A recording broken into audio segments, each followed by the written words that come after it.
제가 봉독해 드리도록 하겠습니다. 다니엘은 뜻을 정하여 왕의 음식과 그가 마시는 포도주로 자기를 더럽히지 아니하리라 하고 자기를 더럽히지 아니하도록 환관장에게 구하니 하나님이 다니엘로 하여금 환관장에게 은혜와 긍휼을 얻게 하신지라. 환관장이 다니엘에게 이르되 내가 내 주 왕을 두려워하노라. 그가 너희 먹을 것과 너희 마실 것을 지정하셨거늘 너희의 얼굴이 초췌하여 같은 또래의 소년들만 못한 것을 그가 보게 할 것이 무엇이냐. 그렇게 되면 너희 때문에 내 머리가 왕 앞에서 위태롭게 되리라 하니라.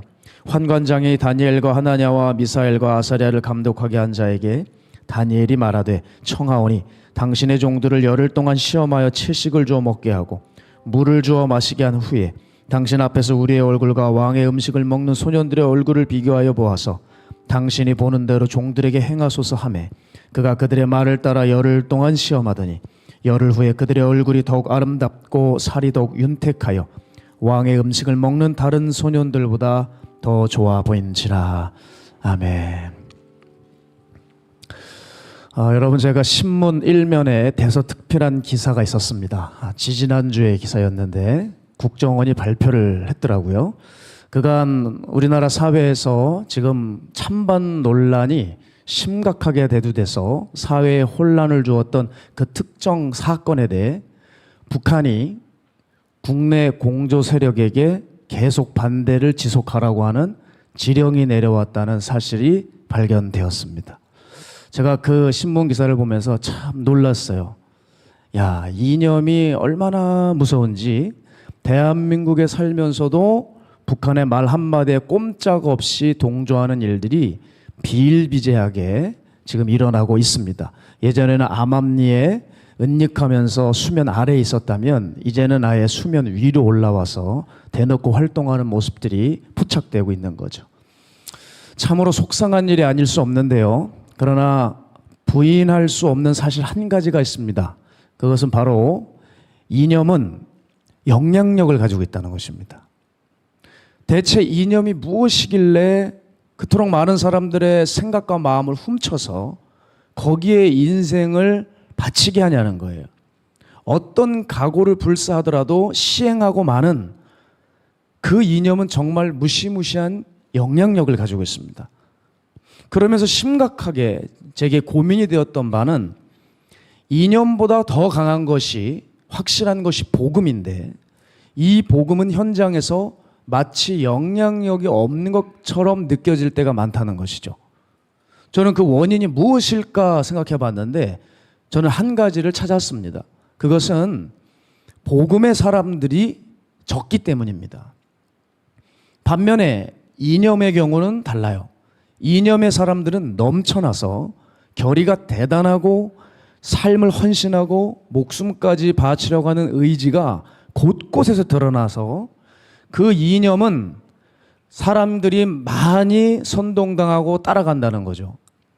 그리고 이념에 심취되어 있는 사람들은 사회 속에서 확실히 존재감을 드러냅니다. 그러니 그 이념을 가진 사람들은 또 수가 많고 따라서 그 이념은 널리 퍼져나가는 거예요. 전염성이 강하단 말입니다.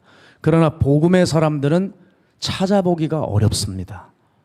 복음에 대해 강한 열정과 확신을 가지고 세상과 자기 생활에 대해서 복음에 합당한 태도를 취하고 복음대로 살아가는 사람들을 찾아보기 어렵기 때문에 복음은 힘을 정말 가지고 있는가? 우리에게 의구심을 주고 있다는 거예요. 자, 그러면 복음의 사람이 없다는 걸 어떻게 알 수 있느냐? 교회를 다니는 수많은 사람들에게서 변화가 적게 나타난다는 겁니다. 변화가 있어도 그 변화의 속도가 매우 더딥니다. 때로는 아예 멈춰진 듯 느껴지기도 합니다. 저는 우리 공동체에 이런 일이 벌어지면 안 되겠지만 얼마든지 일어날 수 있다고 생각을 해요. 복음을 이렇게나 오랫동안 전하고 또 들으시고 또 유명 설교자들을 초대해서 말씀을 수없이 들어도 사람들이 복음의 사람이 되기는커녕 다시 본성의 사람으로 돌아가 버리는 겁니다. 처음에 등록한 지 몇 년만 몇 달만 뜨거웠을 뿐이지 다시 자기 성격대로, 자기 성질대로, 자기가 살아왔던 방식대로 돌아간 사람들이 왜 이 중에 없겠습니까?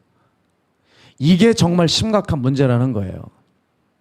그런 의미에서 여러분들께서 신앙생활 하실 때 꼭 분명히 물어야 할 한 가지 질문이 있습니다. 과연 내 주변의 사람들은 변화되었는가를 물으셔야 됩니다. 내가 분명 예수님을 만났고 십자가를 안다고 하지만 내 주변의 사람들은 변화되고 있냐는 거죠. 이거 반드시 확인하고 우리가 넘어가야 될 문제입니다.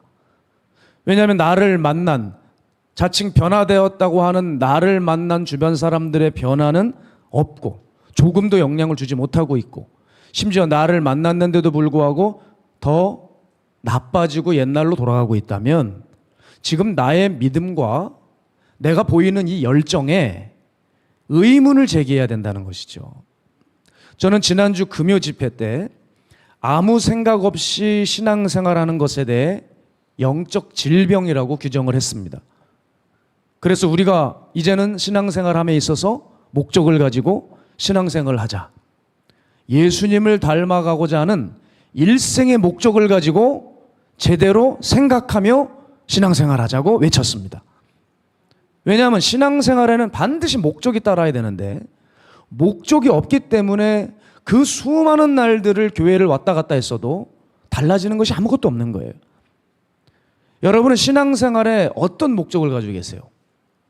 어떤 목적이 있으세요? 내가 신앙생활을 시작하는 것, 교회에 발을 들여놓은 것, 무엇 때문입니까? 천국 가는 것 아니겠어요? 듣고 계십니까 지금? 네, 천국 가는 것. 이건 정말 당연한 것입니다. 그리고 이게 첫 번째 이유입니다. 이 목적이 없다면 신앙생활을 할 이유가 없지요. 혹시 사람하고 친해지고 싶어서 친교가 필요해서 교회에 왔다면 여기 잘못 오셨습니다. 동창회를 가십시오. 그리고 반상회를 나가세요. 아파트 동 뭡니까? 반장이 되세요. 그러시면 됩니다. 여기서 교육이 필요해서 오셨다면 학원을 가시기 바랍니다. 그리고 좋은 얘기 듣고 싶으셔서 오셨다면 여러분 손가락 하나로 세계 저명한 유명 연사의 강연을 유튜브에서 여러분 안방에서 직접 실시간으로 보실 수 있습니다. 여러분 우리는 그것 때문에 신앙생활하는 게 아니죠. 분명히 우리는 지옥이 있는 것을 알기 때문에 영혼의 마지막이 오니 그것을 준비하기 위해서, 그날을 위해서, 천국 가기 위해서 예수 믿는 겁니다. 이거 첫 번째입니다. 근데 거기서 끝나면 안 돼요. 그 다음 목적이 있어야 됩니다. 그것은 뭐냐면 예수님을 닮아감으로, 예수님과 같은 일을 행함으로, 우리도 예수님과 같은 일을 행함으로 영향을 미치는 것입니다. 바로 이렇게 우리의 신앙생활은 분명한 두 가지 목적이 있어야 해요. 내가 구원받고 그리고 영향을 미치는 삶. 바로 이것이죠. 그런데 이런 생각은 하나도 하지 않고 주일에 예배 출석을 하면 마치 면죄부라도 받은 양 막연한 생각을 하고 예배 후에 성의 없는 삶을 사는 겁니다. 예배 때는 주여 한번 외쳐보고 아멘 큰 소리로 대답해 보지만 아멘 다음에는 아무것도 없는 성의 없는 삶. 맥 놓고 그냥 세상에서 흥청망청 살다가 또 주일날 문 열고 들어와서 그냥 멍하니 있는 사람들 얼마나 많겠습니까? 그렇게 멍하니 살다가 자기가 지옥에 가는 명단에 자기 이름이 들어가 있는 것을 보고 경악하는 사람이 어디 한둘이었는 줄 아십니까? 예전에는 그래도 하나님의 한국교회를 사랑하셔서 몇몇 성도들 종들에게 지옥 가는 것을, 지옥의 현장을 보여주셨어요. 그냥 멍 때리고 소위 살아가는 썬데이 크리스찬들 몇몇 중에는 자기가 결국 지옥에 가야 한다는 것을 보여주는 사람들이 있었단 말입니다. 그런데 여러분 요즘은 그 지옥 간증도 뚝 끊겨졌어요. 전 그럴 때 가슴이 철렁 내려앉아요. 하나님이 이제는 현대인들을 보고, 현대 교인들을 보고 참다가 이제는 체념에 침묵을 하시는 건 아닌가? 저 인간들의 굳어진 마음대로 그냥 내버려 두고 계신 것은 아닌가? 저는 이제 두려움마저 들었어요. 두려운 마음이 올라왔어요. 자, 교회를 다녀도 어떤 감흥도 자극도 받지 못하고 그저 자기 하고 싶은 것을 해주지 않으면 감정만 상해하는 영적 사춘기에 빠져있는 교인들, 이대로는 안 되지 않을까 생각을 합니다. 왜냐하면 우리 교회 같은 경우는 이렇게 집회가 많은데도 죄송한 얘기지만 분석을 해보면 우리 교인들이 그 자리 다 오시는 게 아닙니다. 꽤 많은 사람의 수가 집회를 안 와요. 타 교회에서 마가의 다락방을 소문 듣고 오시지 주일날 오시는 분들을 평일 집회 때 제가 단에 서면 꽤 못 봅니다. 여러분, 그 많은 시간을 무엇하고 사십니까? 온라인으로 예배드리면 그거는 그나마 마음에 들진 않지만 그나마 그래도 뭔가 안심은 될 가능성은 있지만 정말 수도 없는 시간들을 주일 한 번으로 그렇게 성의 없는 태도로 살아가고 나는 구원받았다고 착각하는 교인들이 얼마나 많겠냐는 거예요. 자, 자기는 영적 사춘기에 빠져 있어요. 감정적인 영역만 들어가면 거칠어집니다. 내가 원하는 걸 안 해주면 힘듭니다. 이제 교회 옮길 생각합니다. 영적 사춘기죠. 십자가와는 완전히 동떨어진 삶이에요. 자, 그런데 왜 다들 그럼에도 불구하고 아무런 조치가 없을까? 그 이유는 영적 감각이 죽어버려서 그렇습니다. 자, 내가 이상이 생기면 그 이상이 있다는 것을 감지해야 됩니다. 느껴야 돼요. 내가 느끼지 못했다는 것은 죽었다는 거예요. 여러분, 사람은 느끼는 존재입니다. 굉장히 느껴요. 지금 여러분 안 느끼고 계신 분이 몇 분 계신데, 그러나 밖에 나가면 많은 것들을 느끼고 있을 거예요. 기쁘고 슬프고 편안하고 괴롭고 웃고 울고 화나고 참고. 그런데 유독 한 가지는 못 느끼는 겁니다. 그게 뭐냐? 영적인 거예요. 하나님은 못 느끼고 있는 겁니다.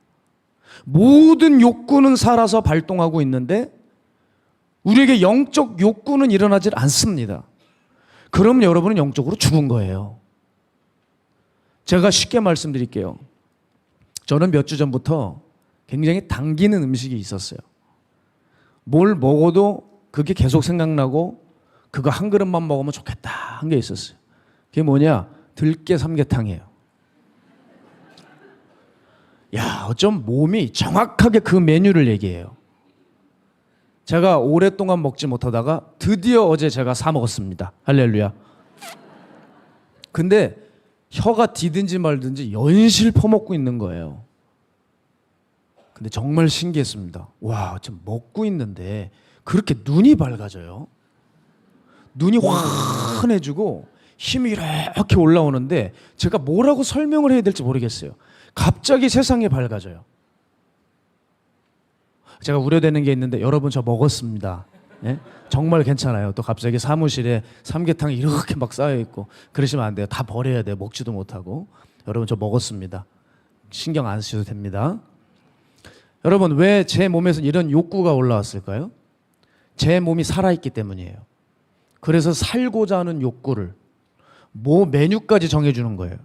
제 몸의 건강 센서가 아직 살아있다는 거죠.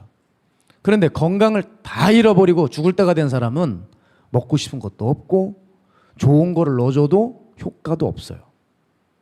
이와 같이 느끼고 있다는 게 얼마나 중요한지 아시겠죠? 감지가 된다는 것은 살아있다는 증거라는 거예요. 그런데 영적으로 자꾸 감지가 안 되죠. 한 번도 느껴본 적이 없으십니까? 내가 어디로 가고 있는지 내 믿음이 어느 정도인지 이게 죄인지 의인지 전혀 분간이 안 되십니까? 죄송하지만 영적으로 죽은 사람이에요. 어느새 여기까지 마가의 다락방까지 오셔서 일명 썬데이 크리스찬으로 죽어가고 계시는 중이라는 거예요. 여러분, 제가 여쭤볼게요. 요즘에 내 심령이 지금 말씀이 필요하다고, 기도가 필요하다고, 영적인 충전이 필요하다고, 혹은 죄가 위험수에 달았으니 회개하라고 이런 마음이 올라오십니까? 영적인 요구가 우리 안에 있어요? 마음에 울려 퍼집니까? 그게 안 느껴진다면 여러분 느껴지는 영역이 무엇입니까? 이런 거 있잖아요. 누가 말해주지 않아도 그냥 쉽게 느낌이 오고 반응이 팍팍 오는 거. 그게 어디냐는 거예요. 가만히 있다가도 눈이 반짝하고 힘이 나는 게 뭡니까? 예쁜 여자 지나갈 땐 겁니까? 맛집 식당 지나갈 땐가요? 뭐 분양자만 보면 막 땡기나요? 여행자만 보면 흥분됩니까? 여러분을 지금 눈이 반짝거리게 하고 반응이 팍팍 나오는 부분이 어느 부분이냐는 거예요. 내가 느낌이 오는 그 영역이 바로 여러분입니다. 이 점을 잘 기억하셨다가 여러분 한 주 동안 나는 어디에 그렇게 쉽게 반응하고 빠르게 대처하는지를 보시란 말입니다. 그런 의미에서 우리가 다니엘을 볼 때 뭘 주목해야 되냐면 그가 어디에 반응하고 있는지를 보라는 거예요. 다니엘은 남유다의 사람으로 유다 왕국이 하나님 앞에 불순종함으로 인해서 BC 586년에 바벨로니아 침공으로 인해서 예루살렘 성전은 파괴되고 남유다 왕국은 멸망했습니다. 그리고 바벨론 포로로 다니엘은 끌려가는데 총명하고 똑똑한 것들은 바벨론 왕이 뽑았어요. 그래서 다니엘이 뽑혀 특수교육을 받게 됩니다. 자, 그런데 이 바벨론의 온갖 교육이 다 들어가는데 다니엘을 보면 다 허용하고 받아줍니다. 크게 반응하지 않았어요. 바벨론의 언어도 다니엘은 배웠고 문화도 배웠고 모든 학문도 배웠고 심지어 체계화된 미신 교육까지 배웠어요. 신화, 우화, 점성술, 마술, 악령, 귀신에 대한 학문을 다 배웠습니다. 쉽게 말씀드리면 현대로 접목해보면 타 종교에 대해서 공부 다 하고 과학으로 말할 것 같으면 반성경적인 이론들, 진화론을 비롯한 여러 가지들을 다 배우는 거예요. 이런 거를 배울 때에는 다니엘이 반응하지 않았어요. 그냥 배웠습니다.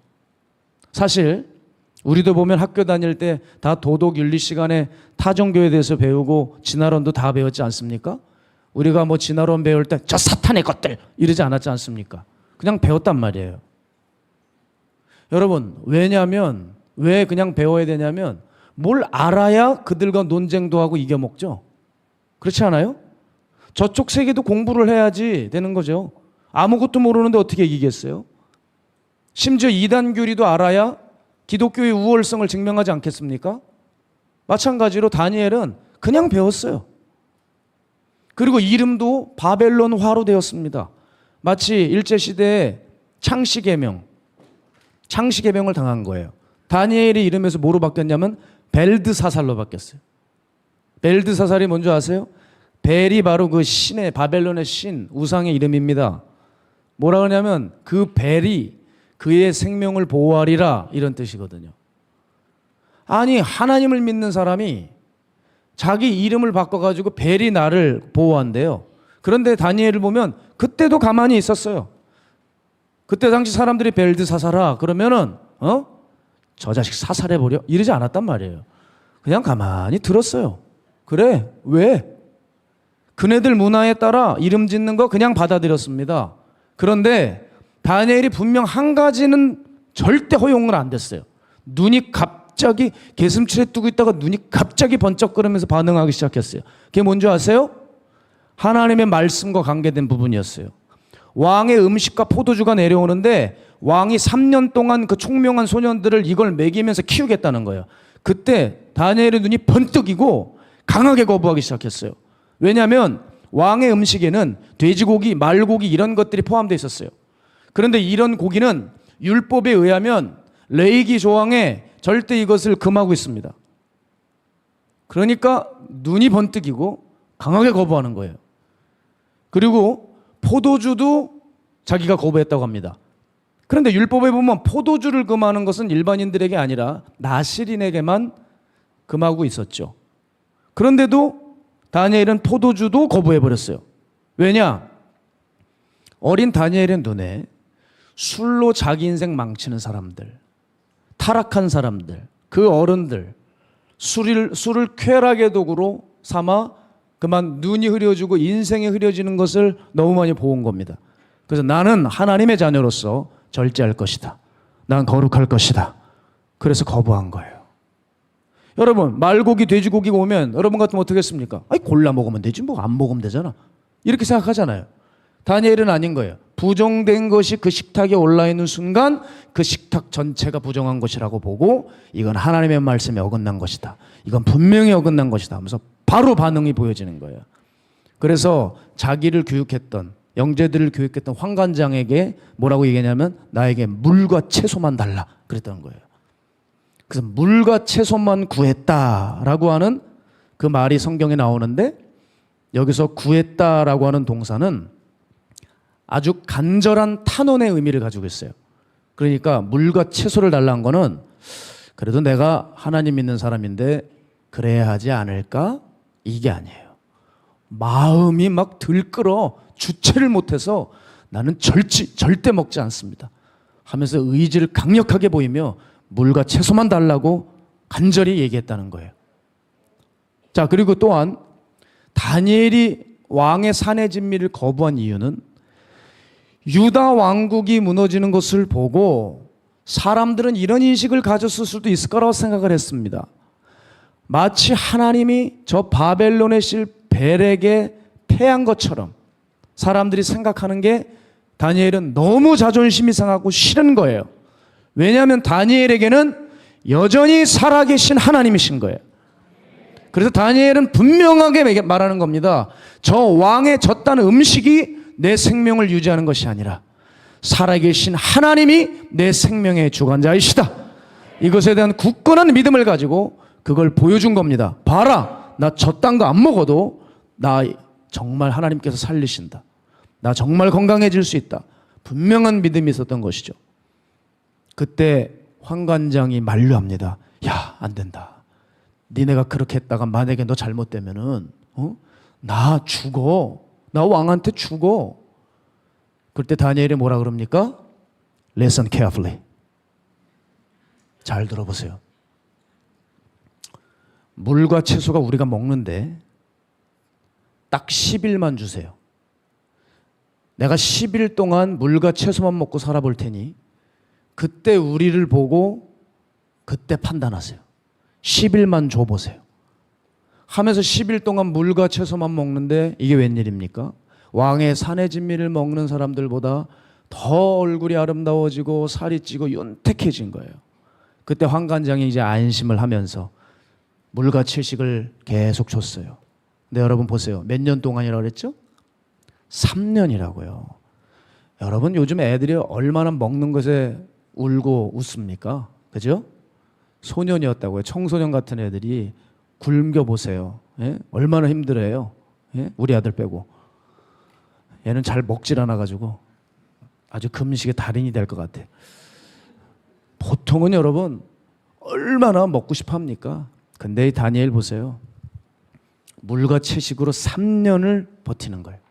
이거 보통 일이 아닙니다. 이거 아무나 하는 거 아닙니다.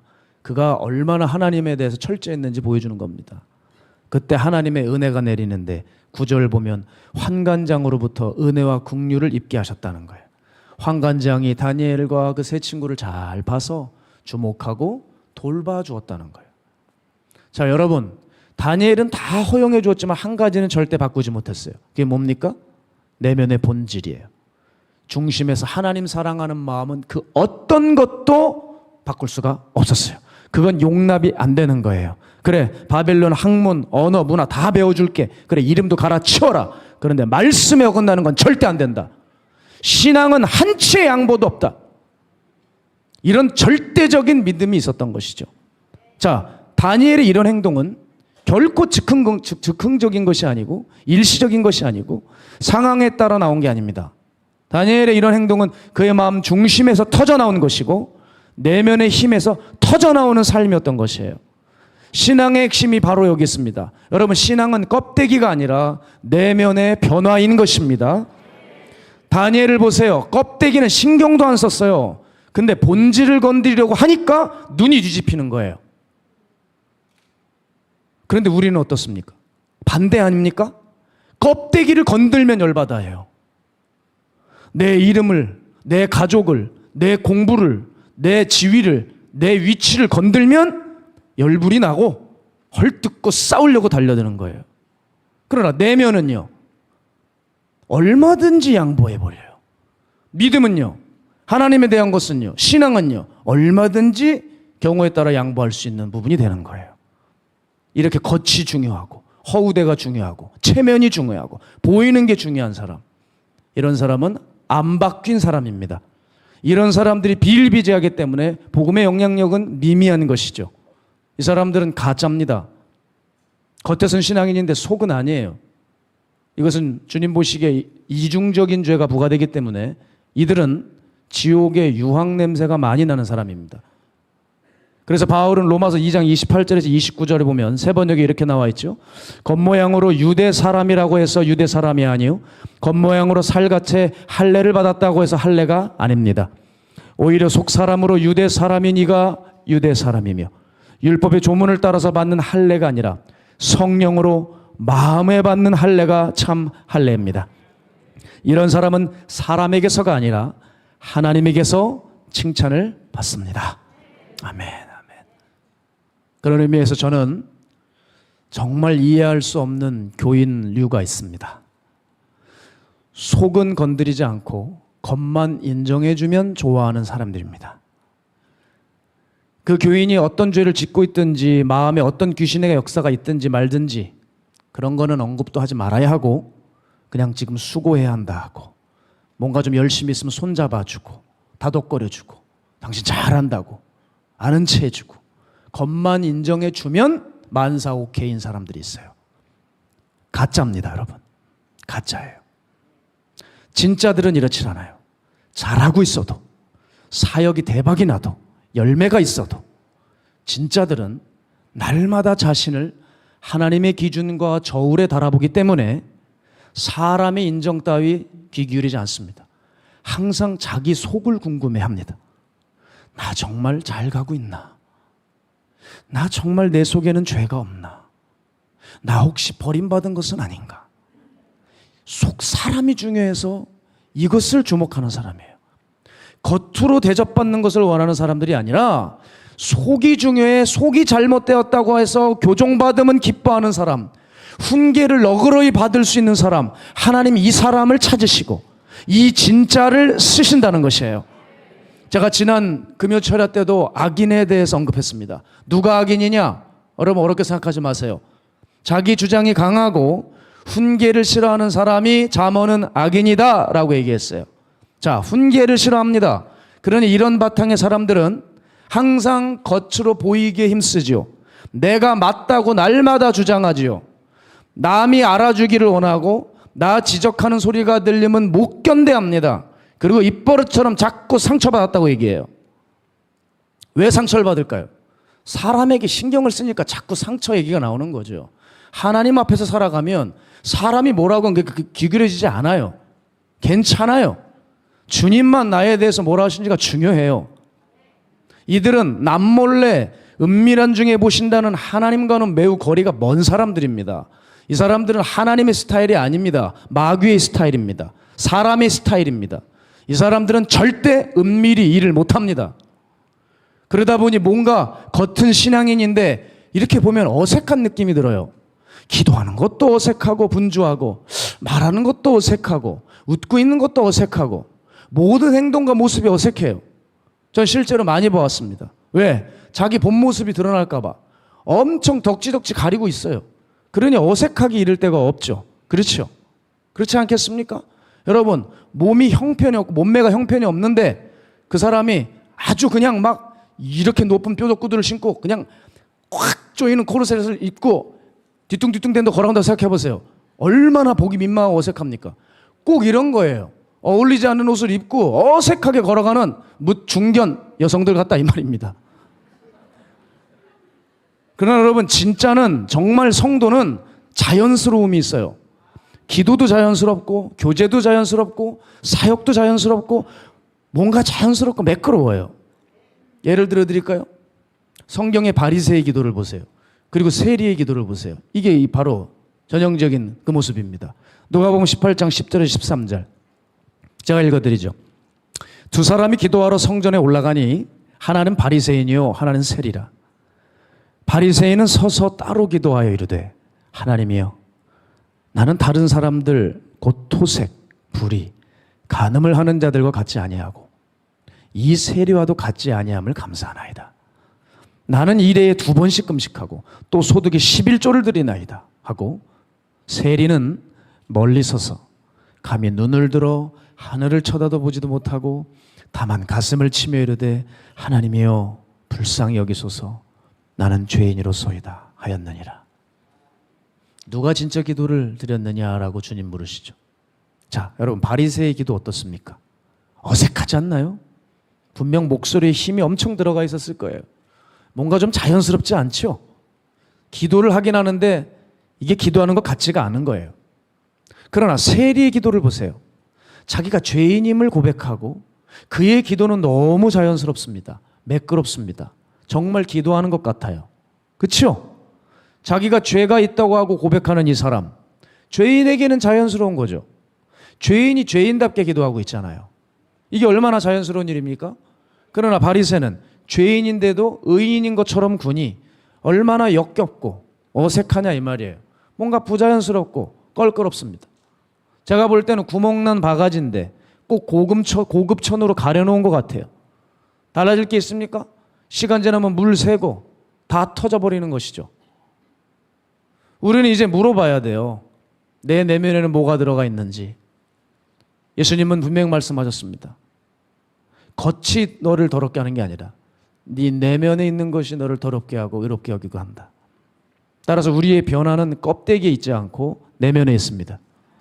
그렇게 내면의 변화가 이루어진 사람은 고난이 결코 그를 막을 수 없고 고통이 와도 돌파해버리고 영향력을 미쳐버리는 것입니다. 바로 다니엘처럼 말이죠. 자, 다니엘의 영향력을 보여주는 대목이 나오는데 다니엘 1장 21절입니다. 한 문장으로 정확하게 다니엘의 영향력이 대단했음을 보여주는데 다니엘은 고레스 왕 원년까지 있으니라. 아멘. 고레스 왕은 누구냐? 페르시아 왕입니다. 역사적으로 바벨론은 누구에게 멸망당했냐? 페르시아의 침공으로 바벨로니아 왕국은 무너졌습니다.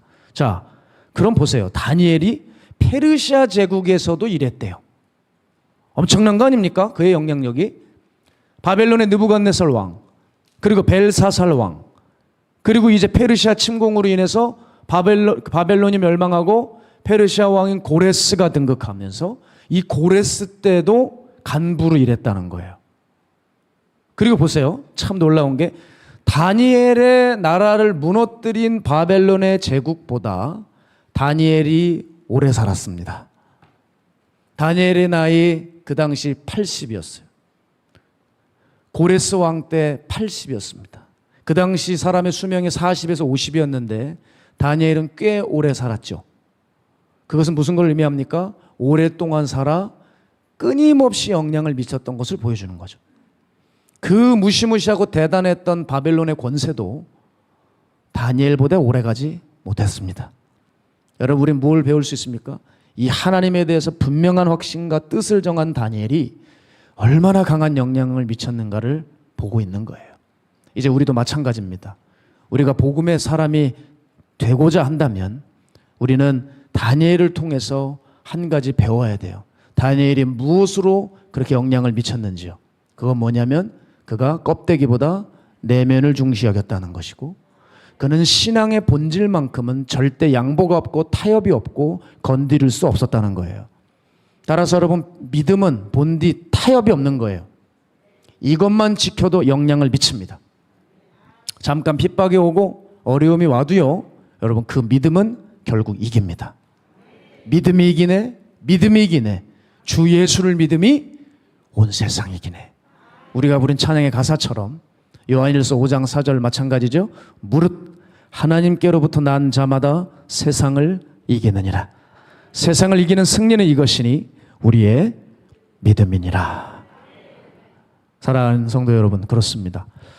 우리가 신앙인으로 살아남기 위해서는요, 다 양보하고 다 미뤄도 신앙의 본질과 핵심은 절대 훼손시켜서는 안 됩니다.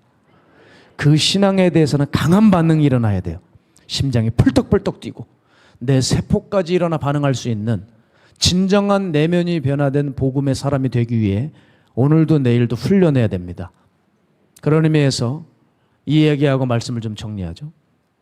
9월 9일에 우린 동성애 집회, 그것을 그냥 눈뜨고 볼 수 없어서 반동성애 집회에 참여했습니다. 이번에는 기독교 단체와 연합해서 그 집회를 우리 공동체는 참여를 했었죠. 자, 그런데 항상 벌써 10여 년 넘게 반동성애 집회 때 나타나는 분이 있었습니다. 제가 그분을 처음 봤을 때 마치 세례 요한 같았어요. 혼자 피켓을 드시고 메가폰을 들고 열심히 동성애자들이 있는 진영에 대해서 복음으로 그들을 설득하고 외쳤어요. 이번에도 역시 그분은 빠짐없이 나오셨습니다. 우리는 이 집회를 참여하느라 못 봤지만 그분은 늘 그렇게 싸우셨기 때문에 게이 퍼레이드가 시작되는 그것을 다 지켜보셨어요. 제가 최근에 사람들이 그러더라고요. 그 게이 퍼레이드를 막다가 50대 남성이 지금 연행이 되었다는 거예요. 그게 뉴스에 나왔대요. 혹시 그 방 집사님 아니냐고 저에게 물어오는 사람들이 많으셨습니다. 예, 제가 알아보고 제가 알아보지 않아도 당연히 그분일 거라고 저는 확신을 했었죠. 그분밖에 없으니까요. 제가 연락을 취하고 그분께 쭉 듣게 되었습니다. 게이 퍼레이드가 출발할 때 게이들이 그 트럭 위에서 옷을 거의 찢은 채로 여성들이 가슴과 하의가 거의 다 보일 정도로 퍼레이드 행각을 벌이고 그 트럭 위에서 여자들이 서로 껴안고 성행위 같은 그 행동을 묘사하면서 행동하고 뒤에 따라오는 동성애자들은 소리 높여 박수를 치고 온 도시가 그냥 동성애로 떠들썩했다는 거예요. 그리고 그들이 출발할 때 무슨 짓을 했냐면 퀴어 퍼레이드들이 출발할 때 이 게이들이 하나님께 기도를 하고 출발했대요. 거룩한 방파제 팀을 바라보면서 주여 저들도 사랑하게 하여 주옵소서. 주여 저들을 불쌍히 여겨 주옵소서 하면서 아멘 할렐루야 찬송을 부르면서 출발했다는 거예요. 그때 이 방 집사님이 그 처참한 광경을 다 보고 정말 심장이 뛰기 시작하고 눈이 뒤집혔다는 거예요. 그래서 막고자 했지만 경찰들은 동성애자들을 철저히 보호했답니다. 남성 경찰들이 이중벽을 둘러싸있고 맨 겉에는 여성 경찰이 일중벽으로 둘러싸 총 3중벽으로 동성애자들을 보호하면서 퍼레이드가 시작이 됐다는 거예요. 피켓을 들고 열심히 외치면서 바라보고 있는데 그 퍼레이드 진영 가운데 느슨해져서 구멍이 난 부분이 보이더래요. 그때 피켓을 들고 전력 질주해서 이 방 집사님이 뛰어갔답니다. 뛰어가가지고 그 삼중벽을 경찰 사이를 가까스로 뚫고 들어가는데 그만 갑자기 허벅지에 근육이 풀렸대요. 그래가지고 그만 이렇게 쓰러지신 거예요. 왜냐하면 한 달 동안 심한 감기를 앓아서 감기약을 먹다 보니 몸이 쇠해졌던 겁니다. 하루 종일 외치다가 체력은 고갈된 상태에 그냥 마지막 사력을 다해 뛰었는데 그만 허벅지가 힘이 풀려 쓰러지고 만 거죠.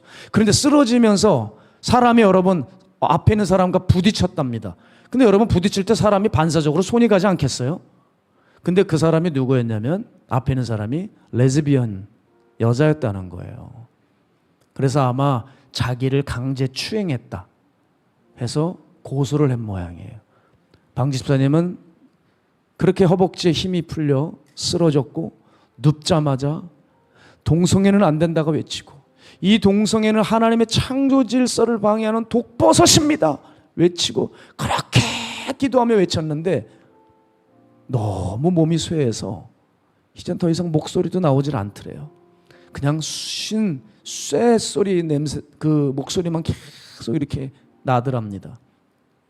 그때 경찰이 이 사람 체포해 하면서 딱 붙들어 부평의 삼산경찰서로 연행해 가셨다고 하더라고요.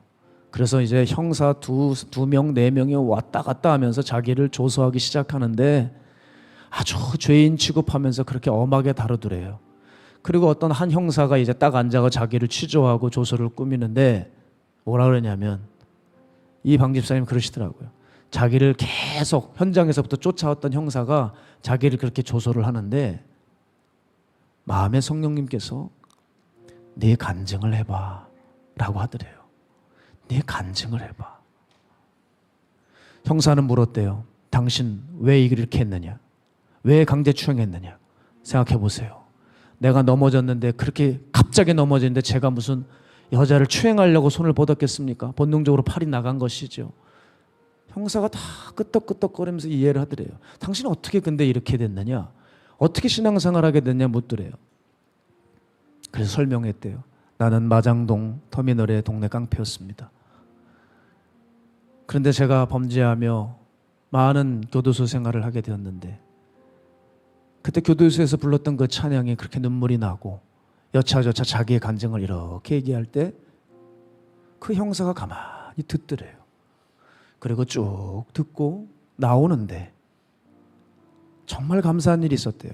형사가 자기 피켓을 들고 배웅을 나왔다는 거예요. 그 모습을 보는데 이런 생각이 들었대요. 저 형사가 주님을 만나서 저분이 나가서 전도 피켓을 들고 전도하는 용사가 되면 얼마나 좋을까. 그 생각을 하며 오는데 집에 와 하나님 앞에 또 찬양을 올려드리는데 그렇게 감사의 고백이 넘치고 혼자 또 그렇게 은혜가 충만한 부흥회를 하셨다고 하더라고요. 사랑하는 여러분, 저는 이분과 교제를 해왔기 때문에 잘 압니다. 이분은 늘 반동성의 집회를 참여하고 도로에 뛰어들었으니까 그게 쉽다고 생각하실 수 있습니다. 그렇지 않아요. 이분이 저에게 얘기했습니다. 깜짝 놀랐어요. 목사님, 저는 사실 교도소 생활을 오래 하고 오래 할 때는 5년을 넘게 그렇게 하셨대요. 그러다 보니 교도소 생활이 너무 두려워요. 지긋지긋하고. 그러니 제가 만약에 또 교도소를 들어갈 무슨 빌미나 이런 짓을 한다면 전 마음이 두려워요. 또 들어갈까 봐. 그러니까 여러분, 우리와는 다른 거예요. 우리는 그냥 가서 그냥 눕잖아요. 이분은 그렇게 누울 수가 없는 분인 거예요. 전과가 있었던 옛 과거가 있고, 만일 이번에 또 잘못돼서 들어가서 오랫동안 살까 봐 심리적인 두려움이 있는 분인데 이분은 뛰어드는 겁니다. 저희들이 뛰어드는 것보다 이분이 뛰어드는 것은 아주 힘든 일이었어요. 이유는 뭐예요? 내 주 예수를 더욱 사랑. 여러분, 내면이 바뀌어지자 달려가는 거예요. 그리고 연행을 해가면서도 누워서 끌려가면서 외치는 거예요. 사랑하는 여러분, 이게 무엇입니까? 다니엘의 믿음이 바로 그 다니엘의 믿음의 그 DNA가 우리 방 집사님에게서도 발견된다라고 저는 봐요. 믿음이 있되 타협 없는 믿음인 것이죠. 자기를 수도 없이 찌르고 자기의 어떤 인권을 유린하고 자기 개인적인 건들 때는 바보처럼 얻어맞고 있다가 하나님을 건들 때 눈이 부릅떠지고 달려가는, 내가 무엇에 반응하는지를 보면 그 사람을 안다고 말씀드렸습니다. 이분은 복음의 사람입니다. 믿음의 사람인 거예요. 사랑하는 여러분, 우리는 이 타협 없는 믿음을 가지고 있어야 됩니다. 그리고 내가 진정한 믿음이 있다면 이것을 유지할 수 있어야 됩니다. 그럴 때 우리도 어느새 다니엘의 삶을 살며 사회를 바뀌고 내 주변에 있는 사람들을 변화시키며 결국 세상을 이기고 말 것입니다. 여러분, 우리가 끝까지 살아남기 위해서는 무엇을 해야 될까요? 믿음을 갖되 이런 타협 없는 믿음, 다른 것은 다 양보해도 신앙의 본질만큼은 절대 양보할 수 없는 강력한 절대적인 믿음으로 지금부터 우리 자신을 훈련해 나갈 때 우리는 앞으로 어떤 무섭고 두렵고 기막힌 세상이 올지라도 능히 이겨낼 수 있을 것이라고 믿습니다.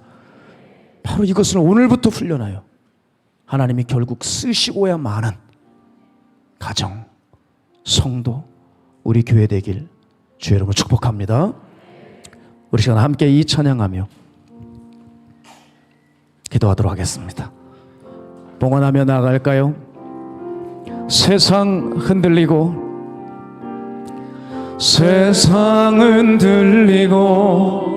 사람들은 변하여도 나는 주를 섬기리.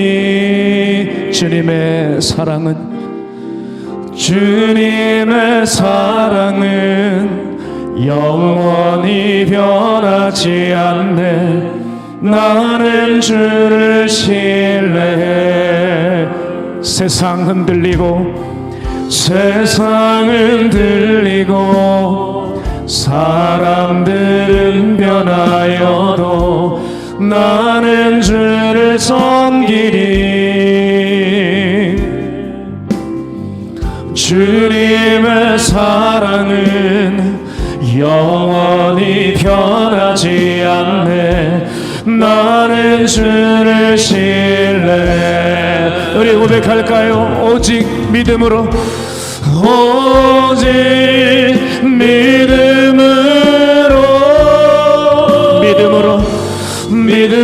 내가 살리라. 오직 믿음으로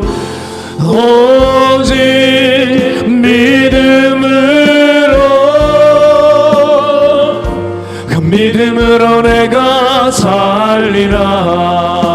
믿음 흔들리고 믿음은 들리고 사람들 주를 떠나도 나는 주를 섬기리. 주님의 나라는 영원히 쇠하지 않네. 나는 주를 신뢰. 오직 믿음으로, 오직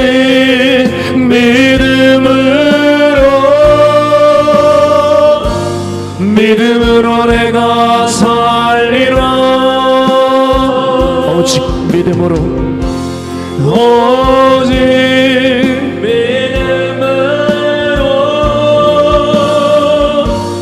믿음으로 내가 살리라. 믿음 흔들리고 믿음은 들리고 사람들 주를 떠나도 나는 주를 섬기리.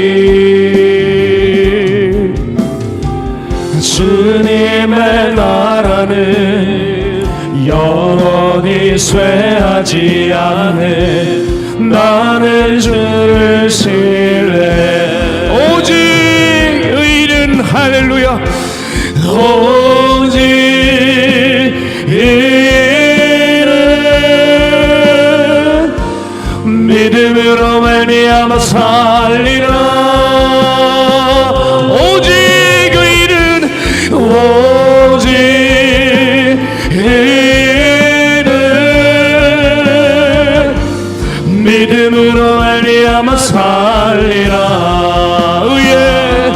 의에 줄이고 목이 마르니 성령의 기는 부으소서.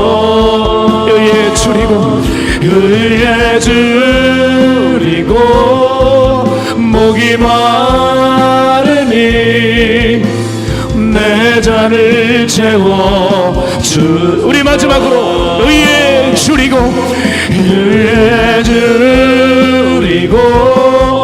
목이 마르니 성령의 기름 부으소서. 의에 줄이고 목이 마르니 내 잔을 채워 주소서. 내 잔을 채워주소서. 내 잔을 채워 주소서. 내 잔을 채워 주소서. 기도하겠습니다. 사랑하는 하나님, 저 썩어질 이념은 사람들에게 그렇게 강력하여 뭔가 자꾸 크건 일들이 벌어지는데, 우리에게 주신 이 놀라운 십자가의 복음은 우리에게는 너무 영향력이 미미합니다. 주여, 내가 복음을 사랑하지 않고 신앙에 대해서 철저히 믿지 않고 확신하지 않기에 오늘도 수차례 우리의 믿음은 공격당하고 내가 도전을 주는 것이 아니라 도전을 당하고 마는 이런 말도 안 되는 상황 속에서 우리의 믿음은 죽어만 갑니다. 주 예수님, 우리를 긍휼히 여겨 주셔서 다시 이제 우리가 각성하고 주님을 찾고 부르짖으니 주여, 우리에게 다니엘의 믿음을 허락하여 주십시오. 다른 거 다 양보해도 신앙의 본질만큼은 양보할 수 없는 그 절대적인 믿음 아래 사는 삶, 내 내면의 중심에서 터져나오는 그 삶, 오늘 그 삶이 우리의 삶이 되어 주변에 영향력을 미치고 이 사회를 바꾸고 복음이 그 어떤 것보다 강력하다는 것이 보여져 온 세상을 이기고 하나님의 영광이 드러날 수 있는 우리의 신앙과 믿음이 되게 하여 주시옵소서. 이렇게 얘기해도 하나님 아직도 잠들어 있는 사람들이 있습니다. 얼마나 통탄하고 답답한지 모릅니다. 자기 나라에 급급하지 하나님의 나라에 급급하지 않은 죽어가는 교인들이 있습니다. 흔들어 깨워주시사 내가 얼마나 죄인인지 보게 해주시고 내 영혼의 마지막이 어떠한가를 보게 해주셔서 같지 않은 감정 노름 따위로 죽어가지 않게 하시고 세상에 완전히 마음 빼앗겨 모든 쟁기 다 놓치지 않게 하여 주시고 그저 말씀 하나 붙들고 수모를 걷고 어려움을 겪고 환난이 있을지라도 그 믿음 가지고 누가 뭐라 하건 사람 따위 신경 쓰지 아니하며 하나님 앞에서 살아가는 절대적인 신앙으로 승리할 수 있는 거룩한 성도로 다시 일어나게 하여 주시옵소서. 오늘 그 성도가 되길 간절히 소망하오며 지금 이곳에 성부 성자 성령 살아계신 하나님의 사랑과 은혜와 사람을 거듭나게 하시는 능력이 이제 다니엘의 믿음을 다시 상고하고 살아보려고 애쓰기로 작정한 주의 백성들 머리 위에, 가정 위에, 직장 위에, 사업체 위에 이제로부터 영원토록 함께 하시기를 간절히 축복합니다. 아멘. 이 시간 받으신 말씀 기억하며 주님 부르고 통성으로 기도합니다. 주여. 사랑하는 하나님, 꼭 붙들어 주세요. 우리 성도들을 흔들어 깨워주소서. 왜 복음을 알고도 죽고자 하는지 모릅니다. 하나님, 예수를 위하여 헌신하고 희생하기는커녕 여전히 나의 삶이 중요한 너무나도 많은 성도들이 이 땅엔 살고 있습니다. 아버지여, 이제는 복음의 사람이 되게 하여 주소서. 이제는 온전한 사람이 되게 하여 주시옵소서. 주님이 지켜주심을 믿고 이제 주님 감사합니다. 목이 마르니 내 잔을 채워 주소서. 귀에 줄이고 목이 마르니 성령의 기름 부소서. 위에 줄이고 목이 마르니 내 잔을 채워 주소서.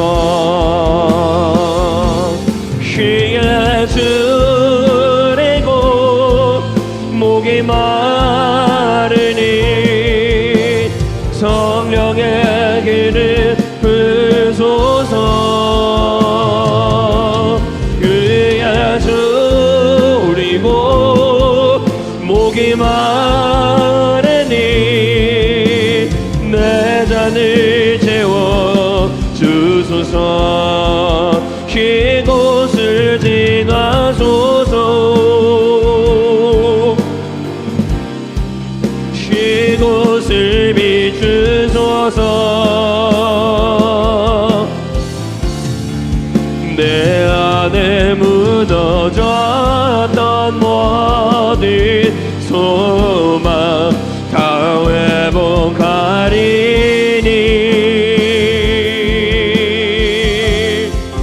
이곳을 지나소서. 이곳을 만지소서. 내 안에 죽어가는 모든 예배 다 살아나리라.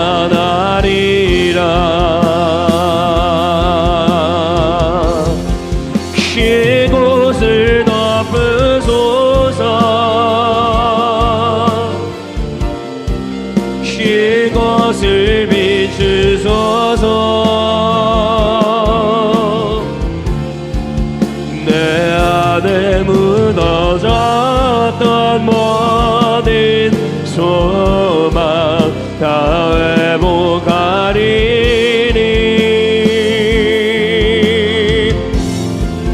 이곳을 지나소서. 이곳을 만지소서. 내 안에 죽어가는 모든 예배 다 살아나리라. 주의 사랑 주의 은혜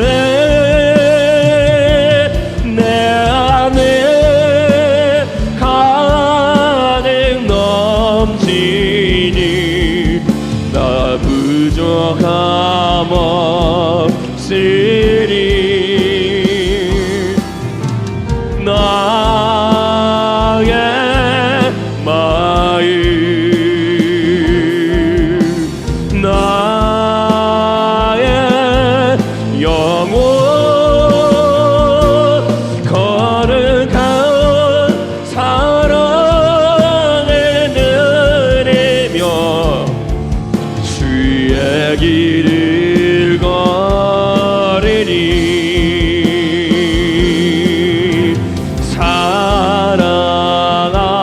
사랑합니다 나의 위로 되신 주 고통의 눈물 닦아주신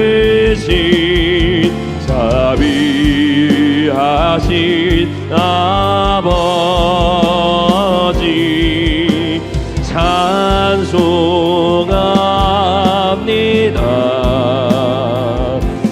나의 힘이 되신 주 내가 약할 때 주 능력이 날 붙들어 주시네 주의 사랑 주의 그네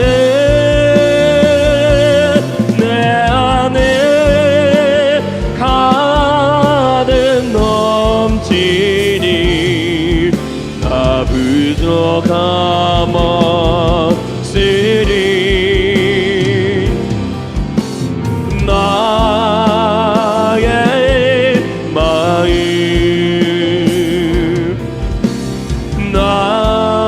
나의 영혼 거룩한 사랑을 누리며 주의 길을 걸으리 예수 예수 예수 예수 주님을 사랑합니다 예수 예수 예수 예수 주님을 사랑합니다 예수 예수 예수 예수 주님을 사랑합니다 예수 예수 예수 예수 주님을 사랑합니다 주님을 사랑하는 기쁨을 그 즐거움을 빼앗기지 않게 하소서 주님을 사랑하는 기쁨을 그 즐거움을 빼앗기지 않게 하소서 주님을 사랑하는 기쁨을 그 즐거움을 빼앗기지 않게 하소서 주님을 사랑하는 기쁨을 그 즐거움을 빼앗기지 않게 하소서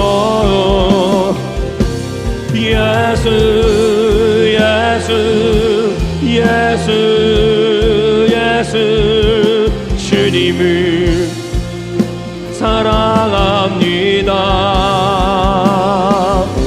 예수 예수 예수 예수 주님 주님을 사랑합니다.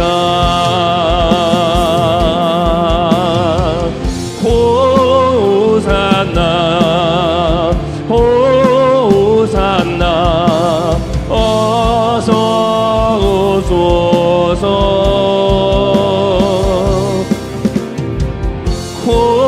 호산나 호산나 어서 오소서.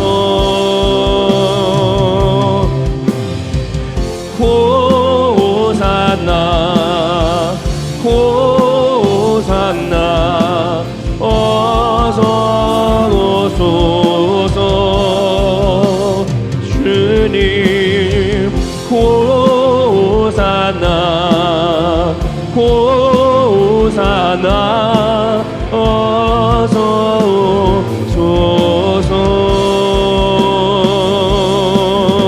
주 나를 모시고 날 붙드시리. 나는 외롭고 존귀한 주님의 자